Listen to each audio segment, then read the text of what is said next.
नमस्कार विद्यार्थी मित्रांनो, मी दत्ता केंद्रे आणि आज आपण पाहणार आहोत RTI ॲक्ट 2005। विद्यार्थी मित्रांनो, हा जो ॲक्ट आहे हा ॲक्ट खूप महत्त्वाचा आहे वेगवेगळ्या एक्झामसाठी। हा ॲक्ट फक्त UPSCच नाही, MPSCच नाही तर क्लरिकल लेवलपर्यंतच्या एक्झामसाठी हा खूप महत्त्वाचा मानला जाणारा ॲक्ट आहे। विद्यार्थी मित्रांनो, आता जे रिसेंट ऑनगोईंग एक्झाम्स आहेत MIDCसाठी, त्या MIDCच्या एक्झामसाठी पण हा ॲक्ट खूप महत्त्वाचा आहे। त्याच्यात जवळपास 3 क्वेश्चन्सच्या अभाव हे या ॲक्टमधून येतात। सो हा ॲक्ट आपल्याला खूप पद्धतशीररित्या थरोली प्रिपेअर करायचा आहे। हा ॲक्ट फक्त MIDCच नाही, UPSCच नाही तर वेगवेगळ्या कॉम्पिटेटिव्ह एक्झाम, इव्हन तुम्ही घेताल सेंट्रल लेवलच्या SSC, NDA, CDS या पण एक्झामसाठी खूप महत्त्वाचा आहे। म्हणून या ॲक्टला आपण कम्प्लिटली पद्धतशीर, डिस्क्रिप्टिव्हली आणि क्रिस्पी पद्धतीने सगळे संपूर्ण सेक्शन, संपूर्ण चॅप्टर्स पद्धतशीररित्या पाहणार आहोत। विद्यार्थी मित्रांनो, हा ॲक्ट जो आहे तो दिसतो कसा, तर हा असा, हा आहे तो ॲक्ट। आता हा ॲक्टची जी आहे तो ॲक्ट आपल्याला हे सगळे सेक्शन, सगळे गोष्टी व्यवस्थितरित्या समजून घ्यायच्या आहेत आणि याच्यावरचे क्वेश्चन्स तुम्हाला इझिली सॉल्व्ह व्हावेत अशा पद्धतीने याला आपण कव्हर करणार आहोत। याच्या अगोदरली प्रिव्हियस लेक्चर्समध्ये मी हा MIDCचे जे ॲक्ट आहे ना, MIDC ॲक्ट ऑफ 1961 हा कव्हर केलेला आहे। तुम्हाला तोला MIDCसाठी पाहू शकता आणि या लेक्चरमध्ये आपल्याला हा RTI ॲक्ट पद्धतशीररित्या पाहायचा आहे। विद्यार्थी मित्रांनो, सुरू करूया ह्या ॲक्टला। विद्यार्थी मित्रांनो, हा ॲक्ट जो आहे ना, हा ॲक्ट डिवाइड केला जातो 31 सेक्शन्समध्ये आणि ते 31 सेक्शन्स जे आहेत ना विद्यार्थी मित्रांनो, ते 31 सेक्शन्स 6 चॅप्टर्समध्ये डिवाइड केलेले जातात। म्हणजे या ॲक्टला 6 चॅप्टर्स आहेत आणि 31 सेक्शन्स आहेत। विद्यार्थी मित्रांनो, हा ॲक्ट पास झालेला आहे पार्लियामेंटमधून 15 जून 2005 रोजी। 15 जून 2005ला पास झालेला आहे आणि या ॲक्टमध्ये एक बॉडी संघटित केली जाते, स्थापन केली जाते, ते म्हणजे सेंट्रल इन्फॉर्मेशन कमिशन। आणि ही सेंट्रल इन्फॉर्मेशन कमिशन नावाची जी बॉडी आहे ना, त्याचे हेडक्वार्टर दिल्लीमध्ये आहे। विद्यार्थी मित्रांनो, या गोष्टी आपण परत याच्याकडे येऊया। पहिले या ॲक्टला आपण समजून घेण्याचा प्रयत्न करूया, त्याच्यानंतर आपल्याला त्या गोष्टी ज्या आहेत त्या व्यवस्थितरित्या समजून जातील।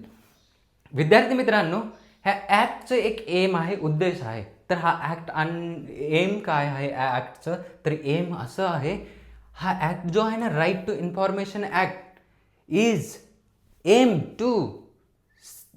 To secure access to the information under the public authority. जी इन्फॉर्मेशन पब्लिक ऑथॉरिटीच्या अंडर आहे त्या इन्फॉर्मेशनचं ॲक्सेस भेटण्यासाठी सिटीजन लोकांना, आपल्यासारख्या लोकांना, कॉमन सिटीजनला पब्लिक ऑथॉरिटी जे गव्हर्नमेंट ऑफिशियल्स आहेत त्यांच्याकडे जी इन्फॉर्मेशन आहे गव्हर्नमेंट डिपार्टमेंटची, ऑर्गनायझेशन्सची, ती इन्फॉर्मेशन आपल्यासारख्या सिटीजनला भेटण्यासाठी महत्त्वाचा ॲक्ट आहे। In order to promote transparency आणि अकाउंटेबिलिटी। हा कशासाठी इन्फॉर्मेशन लागते, तर गव्हर्नमेंट ऑफिसर्स जे आहेत त्यांच्या वर्किंगमध्ये ट्रान्सपरन्सी असली पाहिजे आणि ते आपल्यासाठी अकाउंटेबल असले पाहिजेत। यासाठी हा ॲक्ट महत्त्वाचा आहे, ध्यानात ठेवायचा विद्यार्थी मित्रांनो। आणि हा ॲक्ट जो लागू होतो तो कोणाला लागू होतो, पब्लिक ऑथॉरिटींसाठी। हा ॲक्टमधून जे आपण इन्फॉर्मेशन मागणार आहात ना, ते कोणाकडे मागणार आहात, पब्लिक ऑथॉरिटी। पब्लिक ऑथॉरिटी म्हणजेच गव्हर्नमेंट ऑफिसर्स, जे गव्हर्नमेंटच्या ज्या वेगवेगळे डिपार्टमेंट आहेत ना, जसे की वॉटर रिसोर्स डिपार्टमेंट असेल, एनर्जी डिपार्टमेंट असेल, डिफेन्स डिपार्टमेंट असेल, होम मिनिस्ट्री असेल, असे वेगवेगळे गव्हर्नमेंटचे जे डिपार्टमेंट आहेत, तर या डिपार्टमेंटमध्ये ज्या पब्लिक ऑथॉरिटीज आहेत, गव्हर्नमेंट ऑफिसर्स आहेत, त्यांच्याकडून इन्फॉर्मेशन जे काय वर्किंग चालली ते समजून घेण्यासाठी आपण एक ॲप्लिकंट बघून एक ॲप्लिकेशन RTIचं फाईल करून त्यांच्याकडून ती इन्फॉर्मेशन मागवू शकतो। आणि ती इन्फॉर्मेशन मागवण्यासाठीची वेगवेगळी जी प्रोसिजर आहे ती या ॲक्टमध्ये संपूर्ण रूल्स या ॲक्टमध्ये कॅटेगराईज करून ठेवलेले आहेत मित्रांनो, हा ॲक्ट जो आहे तो इन्फोर्स जो झाला तो म्हणजे 12 ऑक्टोबर 2005 रोजी। ॲक्ट जो पास झाला तो 15 जून 2005, पण त्याचे इम्प्लिमेंटेशन जे चालू झालं ना ते या डेटपासून चालू झालं, म्हणजेच 12 ऑक्टोबर 2005। विद्यार्थी मित्रांनो, हा act comes under the ministry. Which ministry? Ministry of personnel, public grievances and pension. And ही जी मिनिस्ट्री आहे ही महत्त्वाची मिनिस्ट्री आहे. तर या मिनिस्ट्रीच्या अंडर हा ॲक्ट येतो. विद्यार्थी मित्रांनो, या मिनिस्ट्रीच्या अंडर एक दुसरे डिपार्टमेंट असतं. त्या डिपार्टमेंट म्हणजे DOPT, department of personal and training. Department of personal and training जे आहे DOPT, ते DOPT या ॲक्टला अजून काही जर चेंजेस करायचे असतील तर ते DOPTच्या आणि या मिनिस्ट्रीच्या अंडर येतं. विद्यार्थी मित्रांनो, पुढे पाहूया. विद्यार्थी मित्रांनो, हा ॲक्ट जो आहे तो डीपमध्ये पाहायचा आहे. तर सुरुवात आपण करूया चॅप्टर 1 पासून. चॅप्टर 1मध्ये व्हेरियस सेक्शन्स असणार आहेत, तसंच चॅप्टर 2मध्ये व्हेरियस सेक्शन्स असणार आहेत. हे सगळे सेक्शन्स जे आहेत ना, हे सगळे सेक्शन्स वेगवेगळे या चॅप्टर्समध्ये वेगवेगळे असणार आहे. हे आपण थोरोली इथून पुढे समजून घेणार आहोत. आता चॅप्टर 1मध्ये सेक्शन 1 काय म्हणताय पहा, की सेक्शन 1 म्हणताय this act extends to whole of India. हा ॲक्ट जो आहे ना तो एक्सटेंड होतो पूर्ण जो आपला भारत देश आहे, इंडिया आहे, त्याला, except state of Jammu and Kashmir. आणि फक्त जम्मू आणि काश्मीरचा एरिया सोडून हा ॲक्ट एक्सटेंड होतो म्हणजे लागू होतो. आत्ता सध्या जम्मू काश्मीर जे आहे ते जम्मू आणि काश्मीर आणि हे लडाख युनियन टेरिटरीज आहेत, तर त्यांना एक्सेप्ट होतो. हे एक्सेप्ट असतात, ते एक्सेप्शन आहेत. आणि इंडियाच्या ऑल टेरिटरीला हा लागू होणारा ॲक्ट आहे. विद्यार्थी मित्रांनो, सेक्शन 2 म्हणतंय काय पहा. सेक्शन 2मध्ये डेफिनेशन्स दिलेले आहेत. आता या ॲक्ट जो आहे ना त्याच्या ॲक्टमध्ये सेक्शन 2मध्ये वेगवेगळ्या डेफिनेशन्स दिलेल्या आहेत. कशाचे डेफिनेशन्स? तर ॲक्टमध्ये जे काही कन्फ्युजिंग गोष्टी असू शकतात, ज्या की वाटू शकतात आपल्या सिटिझन लोकांना किंवा आपल्यासारख्या पब्लिकला, तर त्यामध्ये अप्रोप्रिएट गव्हर्नमेंट म्हणजे काय हे याची माहिती पहिली असली पाहिजे ना आपल्याला. त्याच्यानंतर आपण त्याचा ॲक्टला समजून घेऊ शकतो किंवा समजू शकेल. तर अशा वेगवेगळ्या टर्म्स ज्या आहेत, अप्रोप्रिएट गव्हर्नमेंट असेल, पब्लिक अथॉरिटी म्हणजे काय असेल आणि कॉम्पिटंट अथॉरिटी म्हणजे काय असेल, या सगळ्या ज्या डेफिनेशन्स आहेत त्या सेक्शन 2मध्ये दिलेल्या आहेत, त्या समजून घेऊया. Section 2 clause A says that की अप्रोप्रिएट गव्हर्नमेंट म्हणजे काय. तर त्याच्यामध्ये सांगितलं अप्रोप्रिएट गव्हर्नमेंट म्हणजे a public authority which established, constituted, owned, controlled or financed by the funds provided by the central government आणि युनियन टेरिटरी आणि स्टेट्स. आता हे जे आहे ना, हे अप्रोप्रिएट गव्हर्नमेंट म्हणजे अशी पब्लिक अथॉरिटी जी की इस्टॅब्लिश झाली आहे, बनलेली आहे, कन्स्टिट्यूट फॉर्म झालेली आहे आणि कंट्रोल केली जाते किंवा कंट्रोल्ड आहे किंवा फायनान्स्ड आहे. कोणापासून? तर ह्या सेंट्रल गव्हर्नमेंट, युनियन टेरिटरी आणि स्टेट गव्हर्नमेंट या वेगवेगळ्या गव्हर्नमेंटने ज्या बॉडी बनलेल्या आहेत, तर ते बॉड्या म्हणजेच अप्रोप्रिएट गव्हर्नमेंट किंवा ते पब्लिक अथॉरिटी म्हणजेच अप्रोप्रिएट गव्हर्नमेंट. नेक्स्ट पाहूया. नेक्स्ट म्हणजे सेंट्रल इन्फॉर्मेशन कमिशन. विद्यार्थी मित्रांनो, RTI ॲक्ट, या RTI ॲक्टमध्ये एक कमिशन फॉर्म केलं जातं. RTI ॲक्टने एक बॉडी कमिशन फॉर्म केलेलं आहे, ते म्हणजे सेंट्रल इन्फॉर्मेशन कमिशन. ते सेंट्रल इन्फॉर्मेशन कमिशन जे आहे ते सेंट्रल लेवलला असतं आणि प्रत्येक स्टेट लेवलला स्टेट इन्फॉर्मेशन कमिशन्स असतात. सध्या पण सेंट्रल इन्फॉर्मेशन कमिशन म्हणजे काय बघूया.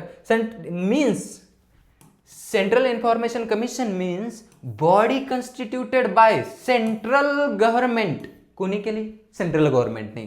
Bye notification in the official gazette to exercise the power conferred and functions assigned to the CIC, central information commission, by this act म्हणजेच सेंट्रल इन्फॉर्मेशन कमिशन. विद्यार्थी मित्रांनो, central information commission ही body बनवलेली आहे. कोणी बनवली? सेंट्रल गव्हर्नमेंटनी. कशासाठी बनवली? की फंक्शन्स, त्याला जे फंक्शन्स दिलेले आहेत ते करण्यासाठी, त्यांच्याकडे जे पॉवर दिलेले आहेत ते पॉवर्स वापरून ते दिलेले फंक्शन्स करण्यासाठी जी बॉडी बनवलेली आहे ती सेंट्रल इन्फॉर्मेशन कमिशन नावाची बॉडी आहे आणि त्याचं हेडक्वार्टर दिल्लीमध्ये आहे. विद्यार्थी मित्रांनो, नेक्स्ट पाहूया. नेक्स्ट म्हणजे article 2 clause C. Article 2 clause C मध्ये सेंट्रल पब्लिक इन्फॉर्मेशन ऑफिसरची डेफिनेशन दिलेली आहे.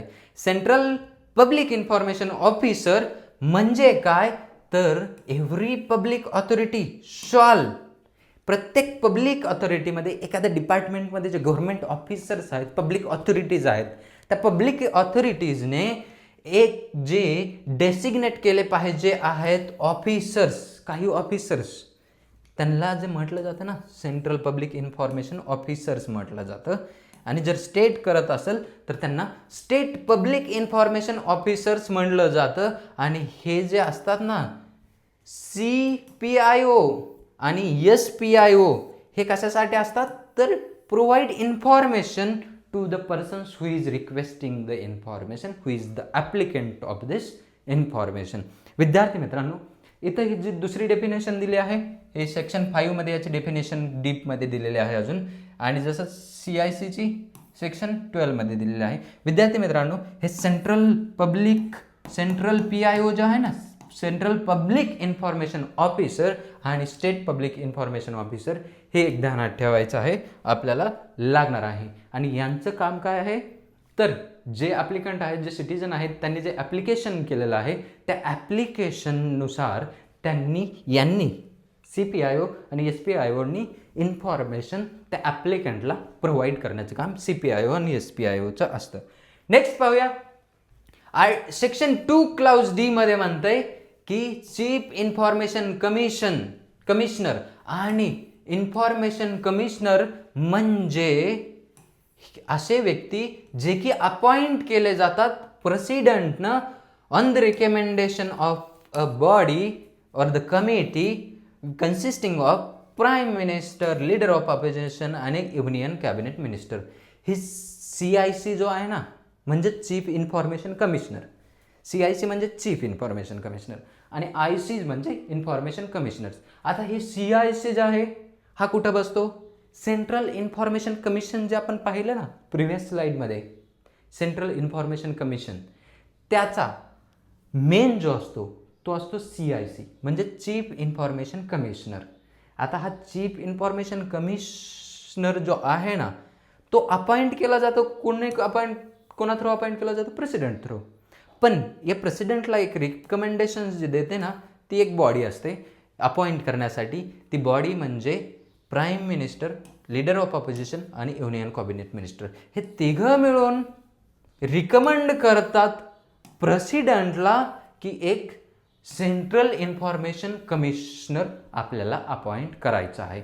सेंट्रल इन्फॉर्मेशन कमिशनर तर करतातच, सोबत इन्फॉर्मेशन कमिशनर पण प्रेसिडेंटच करतो, हे पण ध्यानात ठेवायचं आहे. आणि सेंट्रल इन्फॉर्मेशन कमिशनर हा, चीफ इन्फॉर्मेशन कमिशनर हा सेंट्रल इन्फॉर्मेशन कमिशनचा सोल असतो किंवा सगळ्यात मोठी अथॉरिटी त्या कमिशनची म्हणजे CIC म्हणजेच चीफ इन्फॉर्मेशन कमिशन असतो. नेक्स्ट पाहूया विद्यार्थी मित्रांनो, सेक्शन 1 क्लाउज E मध्ये म्हणलंय कॉम्पिटंट ऑथॉरिटी म्हणजे काय सांगितलंय तर कॉम्पिटंट ऑथॉरिटी म्हणजेच हे स्पीकर आलं, त्याच्यामध्ये स्पीकर ऑफ लोकसभा आलं, त्यासोबत स्पीकर ऑफ लेजिस्लेटिव्ह असेंब्ली आलं, स्पीकर झाल्याच्या नंतर चेअरमन आलं, चेअरमन ऑफ राज्यसभा असो किंवा चेअरमन ऑफ लेजिस्लेटिव्ह काउन्सिल. विद्यार्थी मित्रांनो, राज्यसभा असतं ते म्हणजे सेंट्रल लेवलला, लोकसभा असतं सेंट्रल लेवलला. आता हा स्पीकर सेंट्रल लेवलचा आणि स्टेट लेवलचा पण, आणि चेअरमन सेंट्रल लेवलचा पण आणि स्टेट लेवलचा पण. आता हे स्पीकर आणि चेअरमन स्पीकर आणि चेअरमन आहेत, त्यांना पण कॉम्पिटंट ऑथॉरिटी म्हटलं जाते. तसंच CJI म्हणजे चीफ जस्टिस ऑफ इंडिया याला पण कॉम्पिटंट ऑथॉरिटी म्हटलं जाते. त्याच्यानंतर चीफ जस्टिस ऑफ हायकोर्ट, हे जे टोटल हायकोर्ट्स आहेत ना इंडियामध्ये वेगवेगळ्या स्टेट्समध्ये, त्यांचे जे चीफ जस्टिस असतात ते पण कॉम्पिटंट ऑथॉरिटीच्या अंडर येतात. आणि त्याच्यानंतर प्रेसिडेंट, गव्हर्नर आणि ॲडमिनिस्ट्रेटर जे असतं ना UTसाठी, तर हे सगळ्या जे पोस्ट आहेत त्याला कॉम्पिटंट ऑथॉरिटी म्हटलं आहे या ॲक्टमध्ये, या ॲक्टसाठी. नेक्स्ट पाहूया विद्यार्थी मित्रांनो, सेक्शन 1F काय म्हणतंय तर इन्फॉर्मेशन म्हणजे काय. सेक्शन 1F मध्ये इन्फॉर्मेशनची डेफिनेशन सांगितली आहे की RTI जो आहे, राईट टू इन्फॉर्मेशन ॲक्ट, त्याच्यामध्ये इन्फॉर्मेशनचा मिनिंग काय आहे हे या एफ मध्ये दिलेलं आहे. तर इन्फॉर्मेशन म्हणजे काय? Information means material in any form. Information means material in any form or information in any form including records, documents, memos, emails, opinions, advices, press releases, contracts, models, logbooks, circulars, papers, reports, and information relating to any private body which can be accessed by public authority or by any other law. किंवा ही इन्फॉर्मेशनची definition म्हणजे या सर्व गोष्टी. Information कोणत्याही फॉर्ममध्ये असू शकते. कोणत्याही फॉर्म म्हणजे कसं की एखादा रिपोर्ट पेपर असू शकतो, तो पण या ॲक्टमध्ये त्याला पण इन्फॉर्मेशन म्हणलं जातं आहे. त्याच्यानंतर या ॲक्टमध्ये इन्फॉर्मेशन म्हणजे काय? ईमेल, एखादा ईमेल जर असेल तर त्याला बी या ॲक्टमध्ये इन्फॉर्मेशनमध्ये कन्सिडर केलेलं आहे मित्रांनो.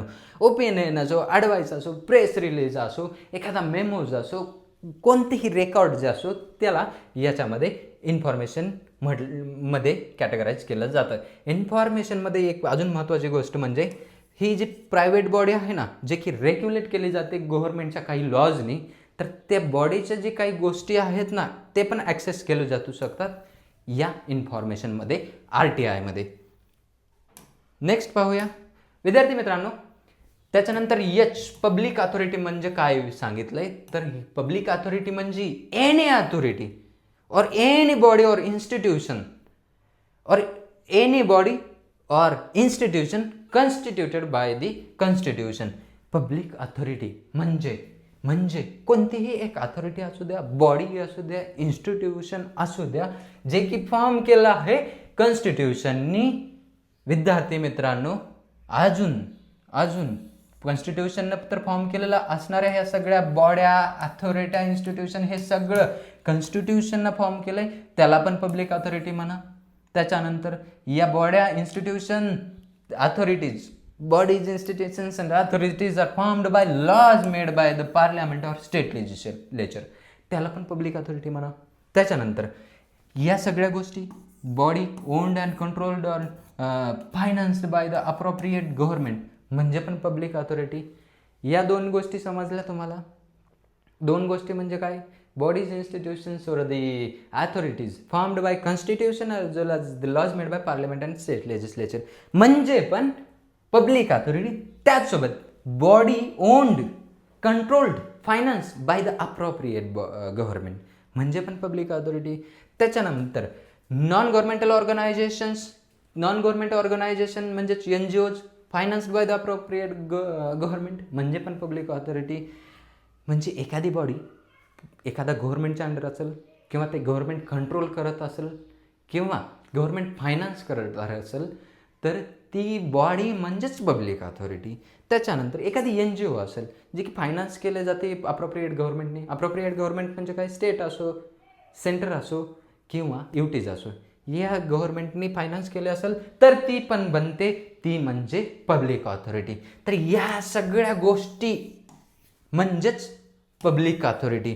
पब्लिक अथॉरिटीमध्ये या सगळ्या गोष्टी म्हणजेच पब्लिक अथॉरिटीमध्ये कन्सिडर केल्या जातात विद्यार्थी मित्रांनो. नेक्स्ट पाहूया सेक्शन 2 क्लाउज के काय म्हणतंय बघता. सेक्शन 2 क्लाउज के म्हणतंय की स्टेट इन्फॉर्मेशन कमिशनची डेफिनेशन दिली.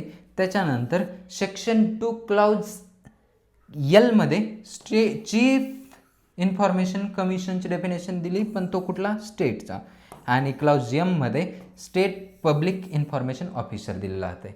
विद्यार्थी मित्रांनो, जसं आपण पाहिलं सेंटरमध्ये जसं कसं होतं ना, सेंटरमध्ये काय होतं की सेंट्रल इन्फॉर्मेशन कमिशन.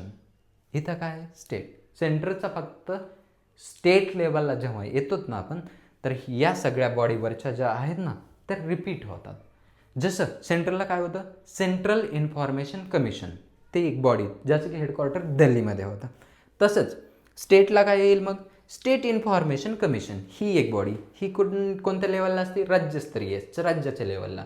तर ही स्टेट इन्फॉर्मेशन कमिशन जे आहे महाराष्ट्राचं महाराष्ट्र स्टेट इन्फॉर्मेशन कमिशन असेल, आंध्र प्रदेशचं Andhra Pradesh state information commission असेल आणि कर्नाटकचं कर्नाटक स्टेट इन्फॉर्मेशन कमिशन असेल, तर ते प्रत्येक स्टेटला सेपरेट इन्फॉर्मेशन कमिशन्स असतात, या ॲक्ट थ्रू बनलेले असतात.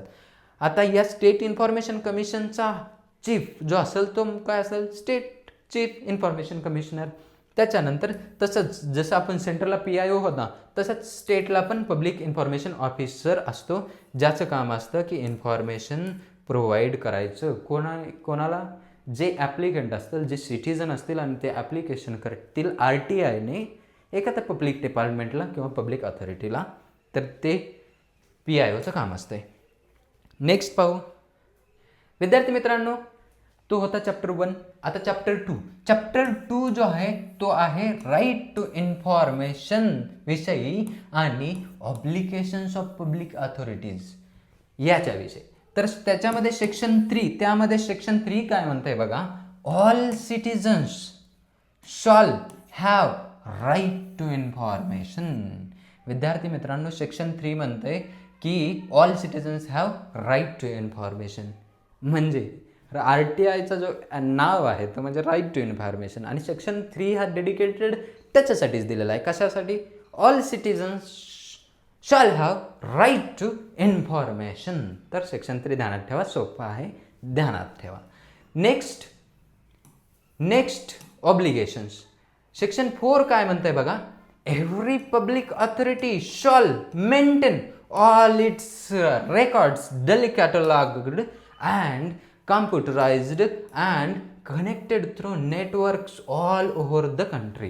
सेक्शन 4 म्हणत आहे हे जे पब्लिक अथॉरिटीज आहेत ना, कोणत्या पब्लिक अथॉरिटीज आपण डेफिनेशनमध्ये बघितलं पब्लिक अथॉरिटीज कोणत्या आहेत, तर त्या पब्लिक अथॉरिटीजने हे जे सेक्शन 4 थ्रू म्हणत आहे की त्यांनी ते जे रेकॉर्ड आहे ते पब्लिक ऑफिसेसचं वेगवेगळ्या गोष्टींचं, जर समजा वॉटर रिसोर्स डिपार्टमेंट असेल तर त्यांच्याकडचं संपूर्ण रेकॉर्ड की कुठे डॅम्स आहेत, किती डॅम्स आहेत, कसे मॅनेज केलं आहे वॉटर रिसोर्स डिपार्टमेंटने, तर रिव्हर लिंकिंगचे प्रोजेक्ट काही केले आहेत का, मग ते कसे केले आहेत, हे सगळं रेकॉर्ड, मग त्या डॅमची कॅपॅसिटी काय असेल, मग तो त्या WRDचं कंपोजिशन कसं असेल, ते कशा पद्धतीने वर्किंग करतायत, सगळ्या गोष्टी रेकॉर्ड जे आहे ते व्यवस्थित कम्प्युटराइज्ड पद्धतशीर मेंटेन तर करायचं आहे. आणि ते संपूर्ण जे ऑल नेटवर्क्स आहेत ना इंडियाचे, connected networks all over India, तर ते नेटवर्क कम्प्युटराइज करून तिथे पण व्यवस्थितरित्या कम्प्युटराइज्ड फॉर्ममध्ये ठेवायचं आहे, असं सेक्शन 4 म्हणत आहे. त्याच्यानंतर पाहूया सेक्शन 5. विद्यार्थी मित्रांनो, सेक्शन 5 काय म्हणतं बघा, section 5 clause 1 says that every public authority shawl designate as many officers as the central PIO and state PIO. Section 5 म्हणतंय की संपूर्ण जे पब्लिक ऑथॉरिटी किंवा पब्लिक डिपार्टमेंट्स आहेत त्याच्यामध्ये जे गव्हर्नमेंट ऑफिसर्स आहेत त्यांनी सेंट्रलसाठी सेंट्रल PIOज म्हणजे सेंट्रल पब्लिक इन्फॉर्मेशन ऑफिसर जेवढे त्यांना लागणार आहेत ती इन्फॉर्मेशन गॅदर करायला, ती इन्फॉर्मेशन जर सिटीजनला प्रोव्हाइड करायची तर तेवढे जेवढे पर्सन ऑफिसर्स लागणार आहेत PIOज, तर ते PIOज ते मेंटेन केले पाहिजे किंवा पब्लिक ऑथॉरिटीने त्यांना रिक्रूट केलं पाहिजे, असं सेक्शन 5 म्हणतं आहे. सेक्शन 5मध्ये क्लॉज 3 काय म्हणतं आहे बघा, तर सेंट्रल PIO और state PIO should deal with the request from the person seeking information and give reasonable information, असं म्हणतं सेक्शन 5चं क्लॉज 3 की हे जे सेंट्रल PIOज आणि स्टेट PIOज आहेत ना, त्यांनी जर कोणत्या पर्सनने रिक्वेस्ट केली असेल, ॲप्लिकेशन केलं असेल की एखाद्या गव्हर्नमेंट डिपार्टमेंटची इन्फॉर्मेशन काढण्यासाठी, तर ती इन्फॉर्मेशन रिजनेबल फॉर्ममध्ये दिलं पाहिजे, असं सेक्शन 5चा क्लॉज 3 म्हणतं आहे. सेक्शन 5चा क्लॉज 4 म्हणतं आहे मे 6 assistant of any other officer for discharge of duty. आता हे जे CPIOज आणि SPIOज आहेत ना विद्यार्थी मित्रांनो, तर हे जर ज्या ऑफिसरची गव्हर्नमेंट डिपार्टमेंटमध्ये अदर जे ऑफिसर्स आहेत त्यांच्याकडून मदत घेऊ शकतं या इन्फॉर्मेशनला मिळवण्यासाठी किंवा इन्फॉर्मेशनला त्या ॲप्लिकंटपर्यंत पोहोचवण्यासाठी तर हे CPIOs आणि SPIOs त्यांची मदत घेऊ शकतात. नेक्स्ट पाहूया. सेक्शन 6 ऑब्लिगेशन्स विषयी आहे. सेक्शन 6 जो आहे ना विद्यार्थी मित्रांनो, तो म्हणतो की a person who desires to obtain any information can make request in writing or through electronic means in Hindi, English or official regional languages, ज्या की आपल्या भारतातल्या ऑफिशियल रिजनल लँग्वेजेस आहेत त्याच्यामध्ये पण. आणि information can be given in return where such request cannot be given in writing, the information can given orally by the CPIOs and SPIOs. विद्यार्थी मित्रांनो, सेक्शन 6 म्हणतो की हे जो कोणी ॲप्लिकंट असेल त्यांनी एखादी इन्फॉर्मेशन जर मागितली, तो मागू शकतो कोणत्या पद्धतीने, तो रिक्वेस्ट कोणत्या पद्धतीने करू शकतो. एकतर ओरली किंवा रेटिंगमध्ये 10 रुपयाचा फॉर्म भरावा लागतो बघा. जर आपल्याला कोणती इन्फॉर्मेशन जर पाहिजे असेल RTI थ्रू, जर माहितीच्या कायद्यात थ्रू जर आपल्याला कोणती गव्हर्नमेंटची इन्फॉर्मेशन पाहिजे असेल, तो एक फॉर्म भेटतो, तो ॲप्लिकेशन भेटतं. तो ॲप्लिकेशन भरायचं असतं. तो 10 रुपयाची फीस चार्ज काय होते त्याला, आणि ते ॲप्लिकेशन भरून काय इन्फॉर्मेशन आहे ते मागू शकतात. एकतर तुम्ही ऑनलाईन बी करू शकतात किंवा इन रायटिंग तो फॉर्ममध्ये पण करू शकतात, इन पेपर फॉर्मॅटमध्ये पण करू शकता, फिजिकली फॉर्मॅटमध्ये पण. त्याच्यानंतर ही इन्फॉर्मेशन कोणत्या लँग्वेजेसमध्ये मागू शकतो. एक तर हिंदी आहे, दुसरी इंग्लिश आहे, आणि ज्या बाकीच्या ऑफिशियल रिजनल लँग्वेजेस आहेत का त्या लँग्वेजेसमध्ये, जसं की मराठी, तेलुगू, मल्याळम, तमिळ या लँग्वेजेसमध्ये. विद्यार्थी मित्रांनो, कोणाकडं? SPIO आणि CPIOकडं. त्याच्यानंतर सेक्शन 7 पाहूया. Section 7 information should be provided within 13 days of the request being received by the public authorities. आता ही इन्फॉर्मेशन जे आहे ना ते विदिन 30 डेज 30 दिवसाच्या आत त्या CPIOsला आणि SPIOsला त्या ॲप्लिकंटपर्यंत पोहोचवायचे असते. हे ते कंपल्शन आहे विद्यार्थी मित्रांनो. याच्यावर क्वेश्चन विचारला जाऊ शकतं, याच्यामुळे याला ध्यानात ठेवा. If the information short concerns the life or liberty of the person, it should be provided within 48 hours. जर एखादी अशी इन्फॉर्मेशन मागितली आहे एखाद्या ॲप्लिकंटनी जी की पर्सनल लाईफ आणि लिबर्टीवर आधारित आहे, त्याची लाईफ इन डेंजरमध्ये आहे, तर तशी इन्फॉर्मेशन 48 आवर्सच्या अगोदर पोहोचवण्याचं काम हे CPIOचं आणि SPIOचं असतं, आणि हे एक कंपल्शन आहे, ध्यानात ठेवा. विद्यार्थी मित्रांनो, सेक्शन 7 क्लॉज 2 म्हणतो की if central PIO or state PIO fails to give decision on the request for information within the spirit specified, the request is deemed to be refused. जर एखादा CPIO SPIO जे आहेत, एखाद्या ॲप्लिकंटनी रिक्वेस्ट केली आहे आणि विदिन 30 डेजमध्ये ती इन्फॉर्मेशन नाही आलं, तर त्याला म्हटलं जातं की ही इन्फॉर्मेशन जी आहे ती रिफ्युज्ड केली आहे की टाळल्या गेली आहे, आणि त्याच्यावर अजून वेगवेगळे रूल्स नियम्स आहेत, ते आपण समोर जाऊ तसं पाहणार आहोत. विद्यार्थी मित्रांनो, नेक्स्ट पाहूया. Where a request has been rejected, the CPIO आणि SPIO shall communicate to the person. जर एखादा ॲप्लिकंट आहे, सपोज मी ॲप्लिकंट आहे, मी ॲप्लिकेशन भरलं आहे, रिक्वेस्ट केली आहे एखादी इन्फॉर्मेशन पब्लिक ऑथॉरिटीकडे, गव्हर्नमेंट एखाद्या डिपार्टमेंटला, जर ती रिक्वेस्ट जर रिजेक्ट केली इन्फॉर्मेशन ऑफिसर्सने, तर रिजेक्ट का म्हणून केली याचं रिझन्स दिलं पाहिजे.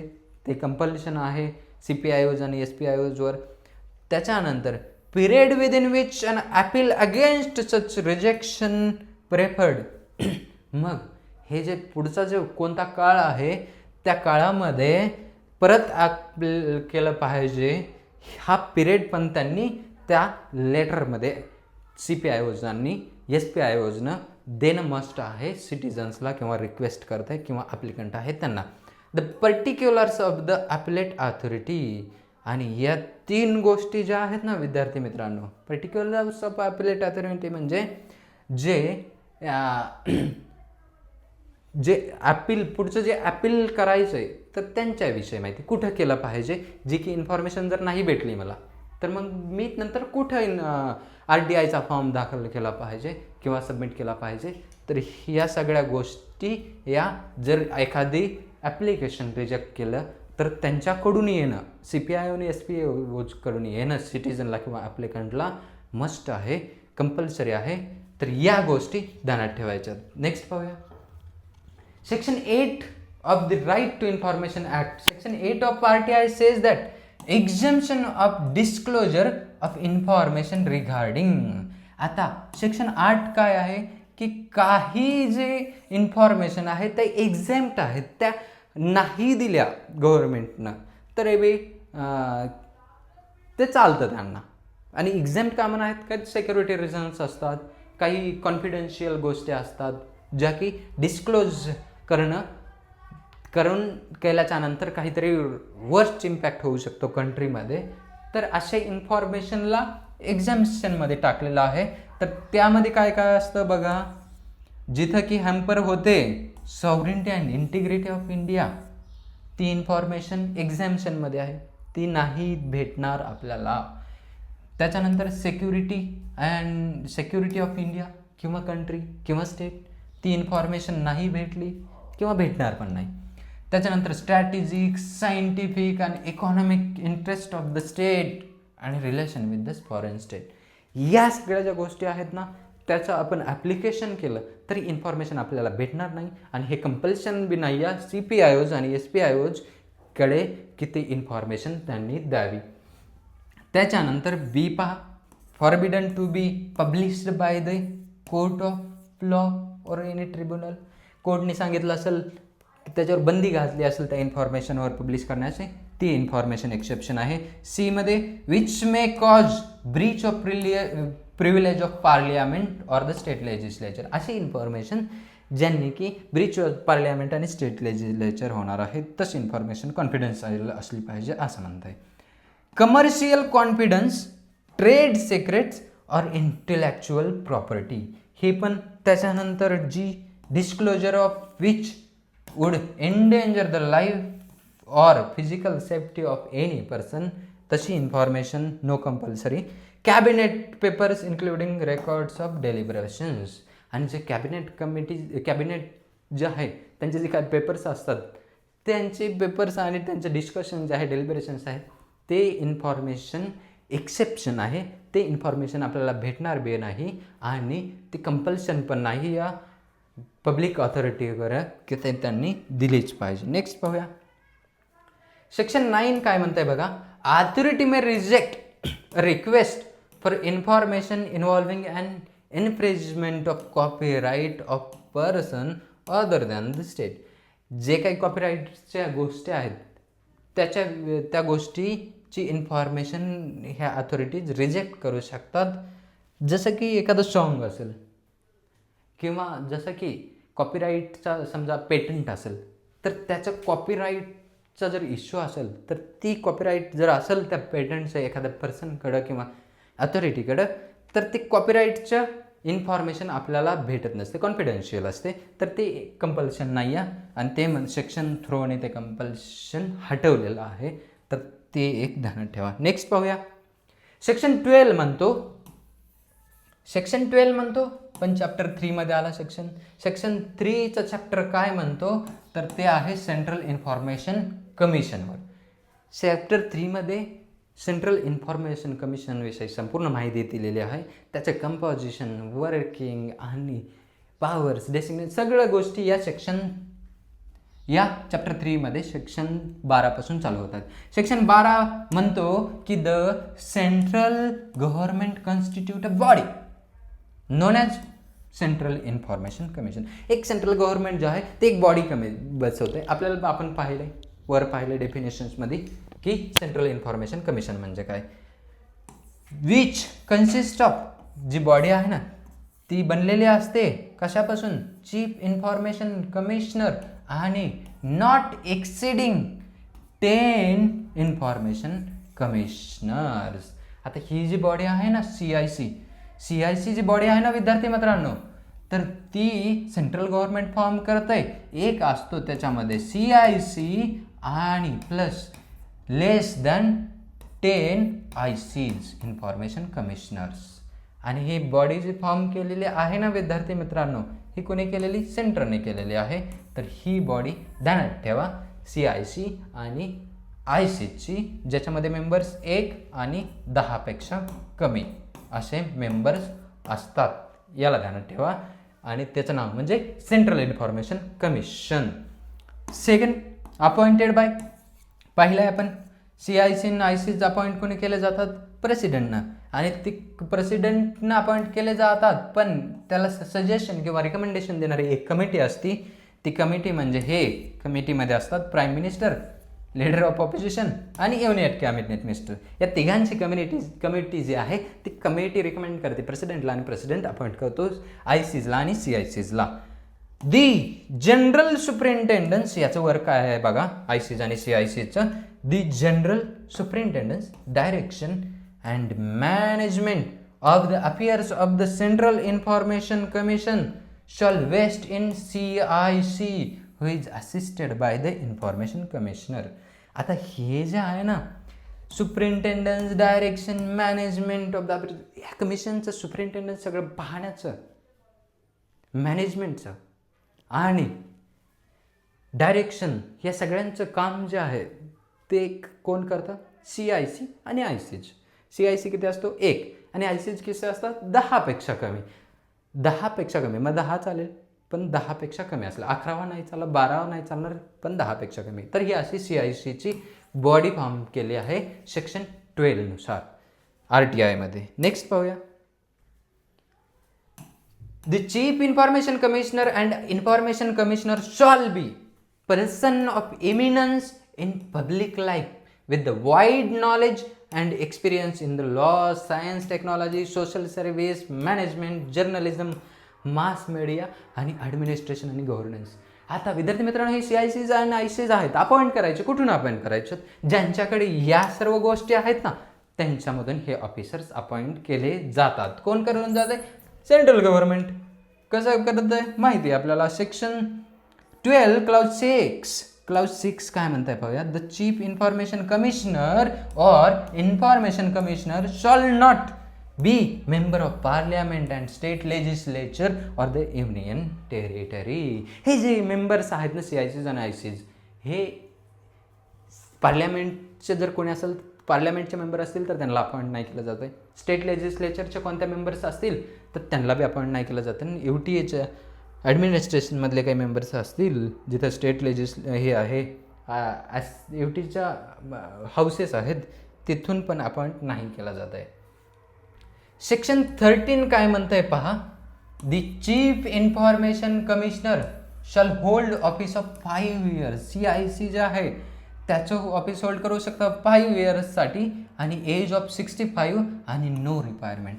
हे जो CIC आहे ना विद्यार्थी मित्रांनो, CIC किती दिवसासाठी असतो? 5 years. आणि त्याचं एज जास्तीत जास्त किती असलं पाहिजे? 65च्या वरी गेला की तो अपॉइंटमेंटला एलिजिबल नाही आहे. आणि एकदा CIC झाला की त्याच्यानंतर परत त्याला CIC होता येत नाही, म्हणजे नो रिअपॉइंटमेंट. ही गोष्ट ध्यानात ठेवा. सेक्शन 13चा क्लाउज 1 मध्ये दिलेले आहे. क्लाउज 2 म्हणते information commissioner shall hold office for 5 years term still the age of 65 and no reappointment. याच्यासारखंच ICचं बी काय 5 वर्ष, 65 एज आणि no reappointment as a IC, no reappointment as a IC. पण जो IC आहे तो CIC बनू शकतो. तर ती गोष्ट ध्यानात ठेवा. आणि त्याची जी टर्म आहे ना टुगेदर, IC CIC झालेला ना IC असलेला, ती 5 वर्षापर्यंतच असते, 5 वर्षापेक्षा जास्त नसते. समजलं हे? CIC टर्म 5 years 65 पर्यंत आणि नो रिअपॉइंटमेंट. ICची काय असते? इन्फॉर्मेशन कमिशनरची टर्म 5 years, त्याच्यानंतर एज 65 आणि no reappointment as a IC. आणि CIC पण होऊ शकतो तो IC. आणि जर IC CIC जर झाला, इन्फॉर्मेशन कमिशनर CIC झाला तर त्याची दोघांची जी मिळून टर्म आहे ना, एखादा पर्सन जो झालेला आहे IC झाला असताना तो पुन्हा नंतर नंतर त्याला ICवर काढून CIC बनवलं, तर त्या दोघांची मिळून टर्म 5 वर्षापेक्षा कमी असली पाहिजे, जास्तीत जास्त 5 असली पाहिजे. म्हणजे IC वर त्यानं 3 वर्ष जर काम केलं असेल तो CIC म्हणून करू शकतो काम, पण फक्त 2च वर्ष किंवा त्याच्यापेक्षा कमी, टुगेदर 5 इयर्स असली पाहिजे. विद्यार्थी मित्रांनो, नेक्स्ट पाहूया. क्लाउज 3 म्हणतो CIC and IC must take oath before the president or person appointed by the president and can resign in writing to the president. CIC IC appoint केलं जातात प्रेसिडेंट ना.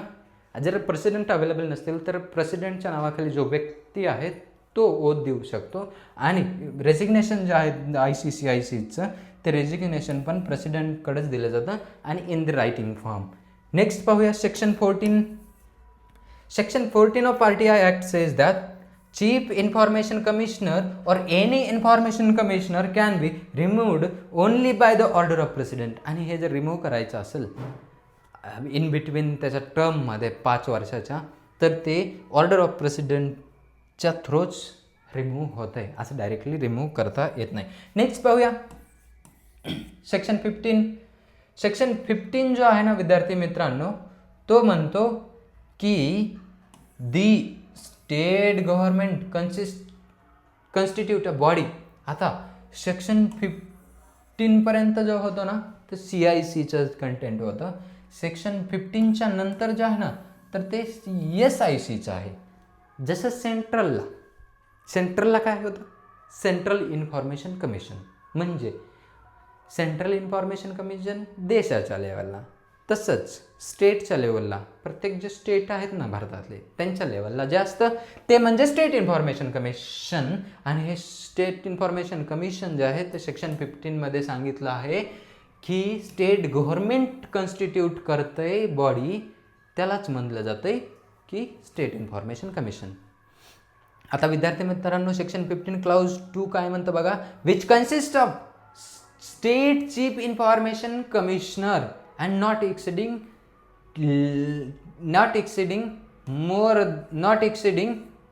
10 state information commissioners.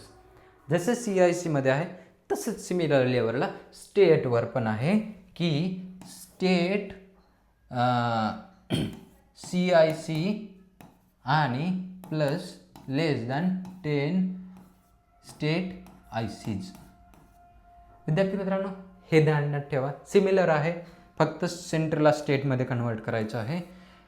Clause 3 म्हणते appointed by government. तिथं काय होतं, president. On the recommendation of committee consisting of. इथं काय कमिटीमध्ये कोण कोण असेल सांगा बरं, मग कमेंटमध्ये सांगा. या कमिटीमध्ये कोण कोण असेल तर CM लीडर ऑफ ऑपोजिशन महाराष्ट्राचे, आणि किंवा ज्या स्टेटचे असतील त्या स्टेटचे, आणि कॅबिनेट मिनिस्टर ऑफ स्टेट. आता या कमिटीनं रिकमेंड केलं गव्हर्नमेंटकडे, तो पर्सन स्टेटचा CIC किंवा IC बनू शकतो. क्लाउज 4 काय म्हणते बघा. The general superintendence direction and management of the affairs of the state information commission shall vest in SIC आणि स्टेट SICकडे. कोणत्या? या सगळ्या सुपरिंटेंडन्स डायरेक्शन आणि मॅनेजमेंट कशाची? स्टेट इन्फॉर्मेशन कमिशनची. कोणाकडे? स्टेट चीफ इन्फॉर्मेशन कमिशनरकडे असते. स्टेट चीफ इन्फॉर्मेशन कमिशनरकडे असते. नेक्स्ट पाहूया. क्लाउज 5 म्हणतो की स्टेट चीफ इन्फॉर्मेशन कमिशनर आणि state information commissioner shall be person of eminence in public life, wide knowledge, experience in law, science, technology. Same जे सेंट्रलला होतं त्याच गोष्टी इथे आहेत, ध्यानात ठेवा. नेक्स्ट पाहूया क्लाउज 6 म्हणते the state chief information commissioner or the state information commissioner shall not be member of parliament, state legislature आणि ॲडमिनिस्ट्रेटिव्ह ड्युटी. असाच ह्या सगळ्या गोष्टी नसाव्यात. तोच इलिजिबल आहे SCIC आणि SICs बनण्यासाठी. नेक्स्ट पाहूया सेक्शन 16 काय म्हणते बघा. सेक्शन 16 क्लाउज 1 म्हणते की state chief information commissioner shall hold office of 5 year terms, 65 age आणि नो रिक्वायरमेंट. स्टेटचा जो CIC असेल ना त्याचा पण सेम आहे 5, 65 आणि नो रिअपॉइंटमेंट. त्याच्यानंतर दिलं सेक्शन 16चा क्लाउज 2 मध्ये की जे स्टेटचे IC जे असतात ना इन्फॉर्मेशन कमिशनर्स त्यांची टर्म 5 वर्ष, एज 65 आणि नो रिअपॉइंटमेंट. या एक गोष्टी ध्यानात ठेवा. त्याच्यानंतर क्लाउज 3 काय म्हणते बघा, SCIC and SIC must take oath before governor. तिथं प्रेसिडेंट होतं, इथं गव्हर्नर, आणि गव्हर्नर अवेलेबल नसतील तर person appointed by the governor तो ओथ देऊ शकते. आणि रिजिग्नेशनची पद्धत कशी आहे, रायटिंगमध्ये प्रेसिडेंटकडे. विद्यार्थी मित्रांनो, इथं रेसिग्नेशन गव्हर्नर घेत नाही, इथं रेसिग्नेशन कोण घेते तर प्रेसिडेंट घेते. हे ध्यानात ठेवा, एवढं डिफरन्स आहे, त्याला समजून घ्यायचं आहे. सेक्शन 17 काय म्हणताय पहा. Section 17 says that the state chief information commissioner or any state information commissioner can be removed only order by the governor. Only order by the governor. विद्यार्थी मित्रांनो, हे जे स्टेटचे चीफ इन्फॉर्मेशन कमिशनर आणि स्टेटचे इन्फॉर्मेशन कमिशनर जे आहेत त्यांना remove करण्याची पद्धत जी आहे ते गव्हर्नरच्या ऑर्डरने रिमूव्ह होते. पण रेजिग्नेशन जे आहे, रेजिग्नेशन प्रेसिडेंट द्यावं लागतं आहे, पण रिमूव्ह जर करायचं असेल तर तो गव्हर्नर करू शकतो. ध्यानात ठेवा, डिफरन्स महत्त्वाचा आहे, कन्फ्युजिंग आहे, ध्यानात ठेवा. नेक्स्ट पाहूया चॅप्टर 5. विद्यार्थी मित्रांनो, चॅप्टर 5 चालू होतं सेक्शन 18 पासून. सेक्शन 18 जो आहे ना विद्यार्थी मित्रांनो, क्लाउज 1 म्हणते it is the duty of central information commission or state information commission to receive and inquire a complaint from any person regarding the right to information. Section 18 म्हणते CIC आणि SIC जे आहेत ना त्यांना कंपल्शन आहे to receive and inquire a complaint from any person regarding RTI. कोणाला, CICs आणि SICsला. बोथ CICs म्हणजे काय, सेंट्रल इन्फॉर्मेशन कमिशन ती बॉडी, आणि SICs म्हणजे काय, स्टेट इन्फॉर्मेशन कमिशन ती एक स्टेट लेवलची बॉडी.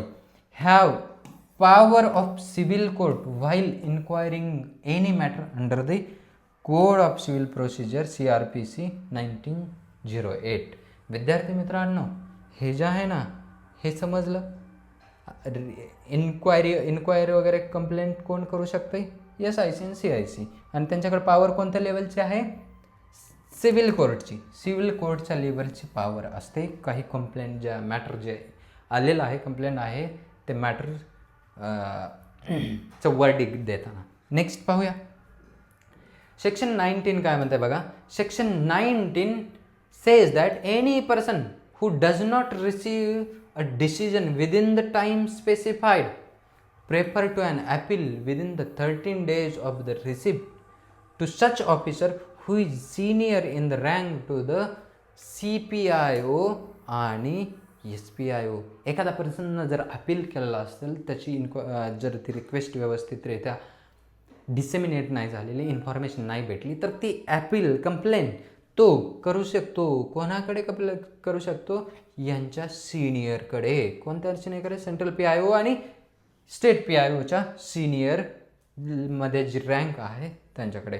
सेक्शन 20 काय म्हणत आहे, central information commission or the state information commission can levy penalty of 250 daily up to 25,000 if central PIO or state PIO has refused to receive an application or not furnished knowingly given incorrect information आणि incomplete किंवा misleading information जर दिली आणि ती ही specified टाईममध्ये नाही दिली तर विद्यार्थी मित्रांनो, तो जो CPIO आणि SPIO आहे त्यांच्यावर फाईन लागते. किती, 250 रुपये दररोज.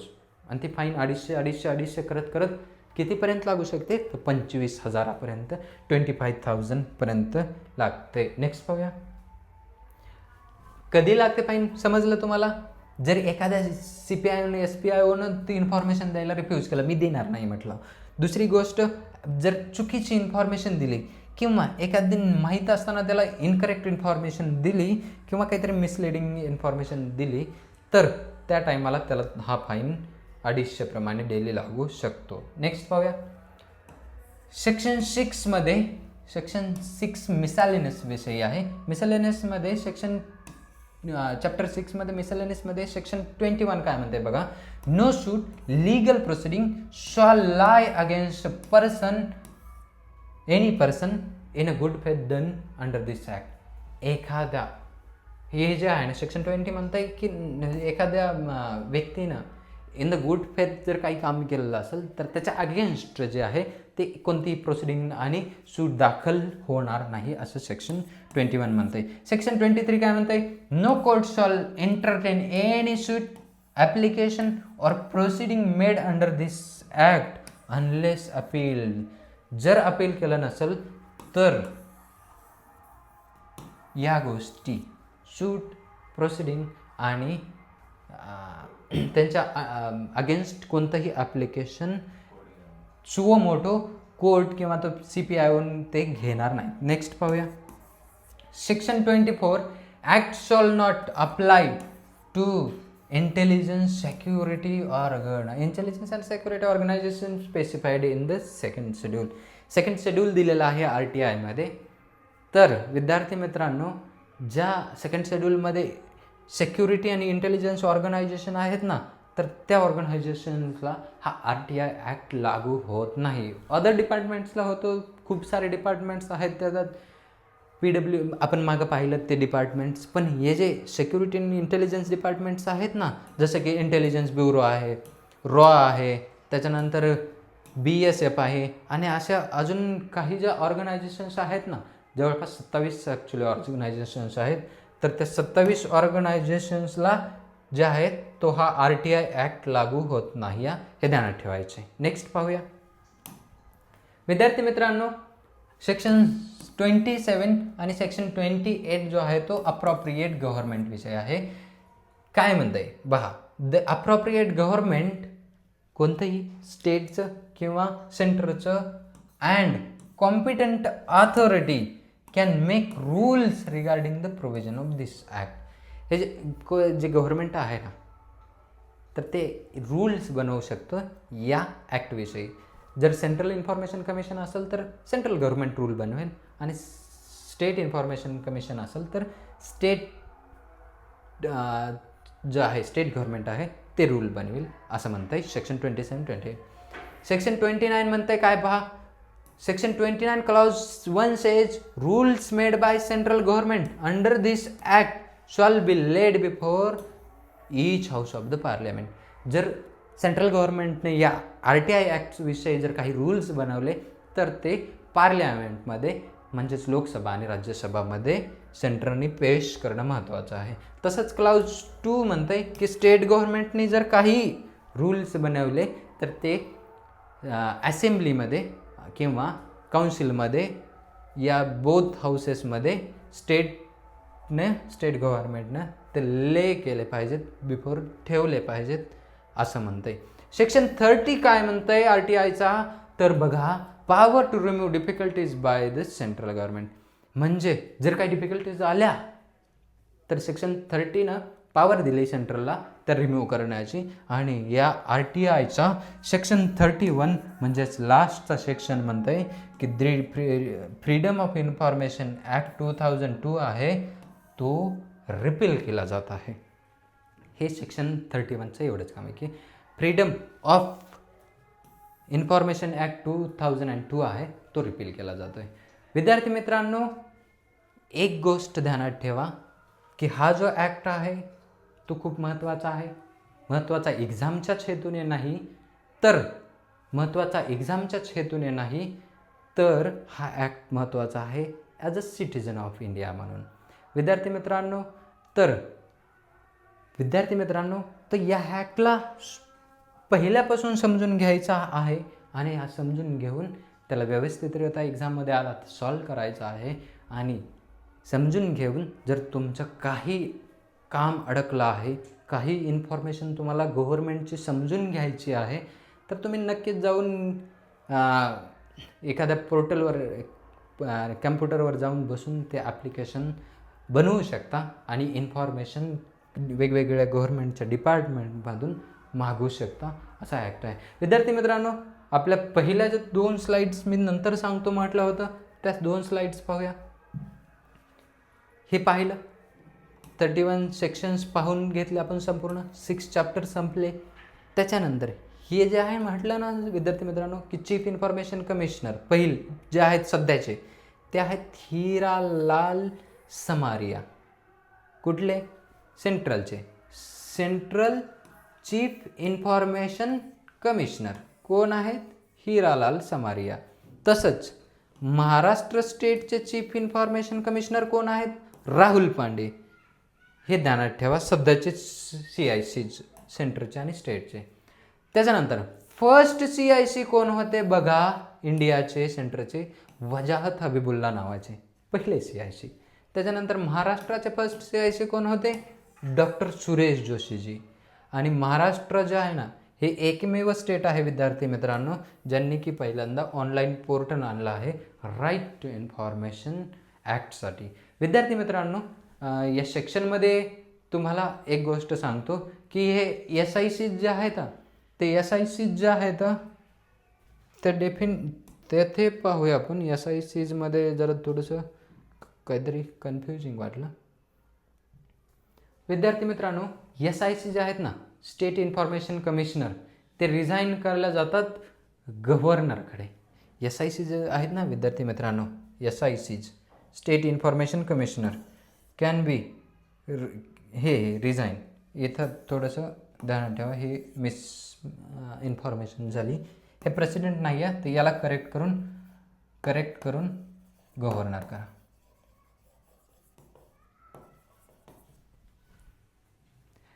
आणि बाकी या ॲक्टला व्यवस्थितरित्या समजून घ्या, चांगला अभ्यास करा आणि एक्झाममध्ये आलेले क्वेश्चन्स सॉल्व करा.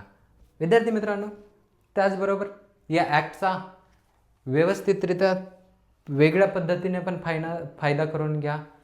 आणि एखादा ॲप्लिकेशन फाईल करायचं असेल तर फाईल करा. या सगळ्या गोष्टी ध्यानात ठेवा. ॲज अ जनरल सिटिझन म्हणून पण महत्त्वाचं आहे. धन्यवाद.